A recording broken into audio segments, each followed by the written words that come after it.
आज हम लेवी व्यवस्था की पुस्तक के 9वें अध्याय का अध्ययन करेंगे। 8वें दिन मूसा ने हारून और उसके पुत्रों को और इस्राएली पुरनियों को बुलवाकर हारून से कहा, पाप बलि के लिए एक निर्दोष बछड़ा और होम बलि के लिए एक निर्दोष मेढ़ा लेकर यहोवा के सामने भेंट चढ़ा और इस्राएलियों से यह कह, तुम पाप बलि के लिए एक बकरा और होम बलि के लिए एक बछड़ा और एक भेड़ का बच्चा लो जो 1 वर्ष के हो और निर्दोष हो, और मेल बलि के लिए यहोवा के सम्मुख चढ़ाने के लिए एक बेल और एक मेढ़ा और तेल से सने हुए मैदे का एक अन्न बलि भी ले लो, क्योंकि आज यहोवा तुमको दर्शन देगा। और जिस जिस वस्तु की आज्ञा मूसा ने दी उन सबको वे मिलाप वाले तंबू के आगे ले आए, और सारी मंडली समीप जाकर यहोवा के सामने खड़ी हुई। तब मूसा ने कहा, यह वह काम है जिसके करने के लिए यहोवा ने आज्ञा दी है कि तुम उसे करो, और यहोवा की महिमा का तेज तुमको दिखाई पड़ेगा। तब मूसा ने हारून से कहा, यहोवा की आज्ञा के अनुसार वेदी के समीप जाकर अपने पाप बलि और होम बलि को चढ़ाकर अपने और सब जनता के लिए प्रायश्चित कर, और जनता के चढ़ावे को भी चढ़ाकर उनके लिए प्रायश्चित कर। इसलिए हारून ने वेदी के समीप जाकर अपने पाप बलि के बछड़े का बलिदान किया, और हारून के पुत्र लहू को उसके पास ले गए। तब उसने अपनी उंगली को लहू में डुबाकर वेदी के सींगों पर लहू को लगाया और शेष लहू को वेदी के पाए पर उंडेल दिया। और पाप बलि में की चर्बी और गुर्दे और कलेजे पर की जिल्ली को उसने वेदी पर जलाया, जैसा यहोवा ने मूसा को आज्ञा दी थी, और मांस और खाल को उसने छावनी से बाहर आग में जलाया। तब होम बलि पशु का बलिदान किया, और हारून के पुत्रों ने लहू को उसके हाथ में दिया, और उसने उसको वेदी पर चारों ओर छिड़क दिया।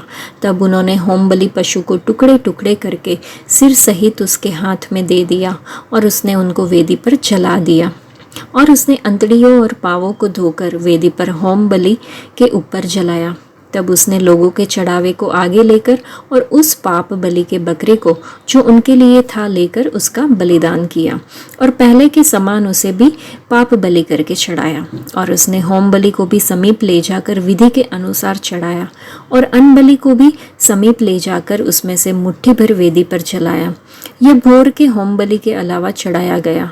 बेल और मेढ़ा अर्थात जो मेल बलि पशु जनता के लिए थे वे भी बलि किए गए, और हारून के पुत्रों ने लहू को उसके हाथ में दिया, और उसने उसको वेदी पर चारों ओर छिड़क दिया। और उन्होंने बेल की चर्बी को और मेढ़े में से मोटी पूंछ को और जिस चर्बी से अतड़ियाँ ढपी रहती है उसको, और गुर्दों सहित कलेजे पर की जिल्ली को भी उसके हाथ में दिया। और उन्होंने चर्बी को छातियों पर रखा, और उसने वह चर्बी वेदी पर जलाई, परंतु छातियों और दाहिनी जांघ को हारून ने मूसा की आज्ञा के अनुसार हिलाने की भेंट के लिए यहोवा के सामने हिलाया। तब हारून ने लोगों की ओर हाथ बढ़ाकर उन्हें आशीर्वाद दिया, और पाप बलि, होम बलि और मेल बलियों को चढ़ाकर वह नीचे उतर आया। तब मूसा और हारून मिलाप वाले तंबू में गए और निकलकर लोगों को आशीर्वाद दिया। तब यहोवा का तेज सारी जनता को दिखाई दिया, और यहोवा के सामने से आग निकली और चर्बी सहित होम बलि को वेदी पर भस्म कर दिया। इसे देखकर जनता ने जय जयकार का नारा लगाया और अपने अपने मुंह के बल गिरकर दंडवत किया। इस अध्याय की 6ठी कलम में हमने देखा कि लिखा है, और मूसा ने कहा, यहोवा ने तुम्हें यही करने की आज्ञा दी है और तुम यहोवा की महिमा देखोगे। यहाँ पे हम देखते हैं कि इस्राएल के बच्चों की पूरी मंडली 1 लाख या उससे भी ज़्यादा लोग किसी तरह एक जगह इकट्ठे हुए हैं, जहाँ वे देख सकते हैं कि तंबू के दरवाजे के सामने खुली जगह में क्या हो रहा है। उन्होंने हारून और उसके पुत्रों को वेदी पर इन पशुओं को बलि करते और उस पर लहू छिड़कते हुए देखा। जब सब कुछ यहोवा की आज्ञा के अनुसार हो गया तो मूसा और हारून एक साथ मिलाप वाले तंबू में गए। तब वे बाहर आए और लोगों को आशीर्वाद दिया। अचानक प्रभु यहोवा की महिमा प्रकट हुई और सब लोगों ने उसे देखा। यह जो प्रकाश की चमकदार नीली किरण थी, वो प्रकाश की उज्जवल महिमा जो अचानक प्रकट हुई और पूरे क्षेत्र को भर दिया।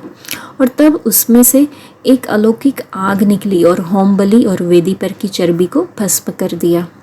लोग गिर पड़े और जय जयकार करने लगे। ये विजय की पुकार थी। इस तथ्य पर उनके श्रद्धापूर्ण भय और आश्चर्य की अभिव्यक्ति थी कि परमेश्वर की महिमा उनके बीच में थी। तो यदि हम परमेश्वर की महिमा देखना चाहते हैं तो हमें क्या करना चाहिए? इस आयत की शुरुआत में कहा कि यह वही है जो यहोवा ने तुम्हें करने की आज्ञा दी है और तुम यहोवा की महिमा देखोगे। और वो क्या था? अर्पण, बलिदान। प्रभु यीशु ने खुद को हमारे पापों के लिए बलिदान के स्वरूप में प्रस्तुत किया। उसने हमारे पापों की कीमत चुकाई। उसने स्वयं को बलिदान के रूप में अर्पित किया ताकि हम परमेश्वर की महिमा देख सके। प्रभु यीशु का बलिदान इतना उत्तम था कि उन्होंने आपसे और मुझसे सब कुछ शुद्ध कर दिया। प्रभु यीशु मसीह की मृत्यु और पुनरुत्थान के अविश्वसनीय प्रभाव की प्रशंसा करने के लिए आज कुछ समय हमें निकालना होगा। शुद्धिकरण का अंतिम कार्य उन लोगों के लिए न्याय को हटाना है जो उसे नाम से पुकारते हैं। उसे अपने अनंत जीवन की आशा करना कितना बड़ा आनंद है। दूसरी बात हमने देखी कि अपने पराक्रम के प्रदर्शन के रूप में परमेश्वर ने हारून की होम बलि को भस्म करने के लिए आकाश से आग गिराई। सब लोगों ने यह देखा और जय जयकार किया और सिर के बल गिर पड़े। कुछ लोग आश्चर्य करते हैं कि क्या परमेश्वर वास्तव में अस्तित्व है, क्योंकि वे दुनिया में उसकी गतिविधि नहीं देखते हैं। लेकिन परमेश्वर आज की दुनिया में वैसे ही काम कर रहे हैं जैसे वो मूसा के टाइम पे, मूसा की समय में उस दुनिया में काम कर रहे थे। जहाँ पे विश्वासियों का एक बड़ा समूह उसके लिए सक्रिय है, वहाँ परमेश्वर अपनी शक्ति को शक्तिशाली शारीरिक कृत्यों के रूप में प्रदर्शित नहीं करता है। इसकी बजाय वह इन विश्वासियों के काम के माध्यम से दुनिया को बदलने का काम करता है। जब आपको इस चीज़ का एहसास होगा तो आप प्रेम और विश्वास के ऐसे कार्य देखना शुरू कर देंगे जो कि अलौकिक है। क्या आप अपने जीवन में परमेश्वर की शक्तिशाली शक्ति को दूसरों के साथ साझा करने का साहस करते हैं? सही समय की प्रतीक्षा न करें, आज ही सही समय है, इसे करें। आज के लिए इतना ही। परमेश्वर आप सबको आशीष दे। धन्यवाद।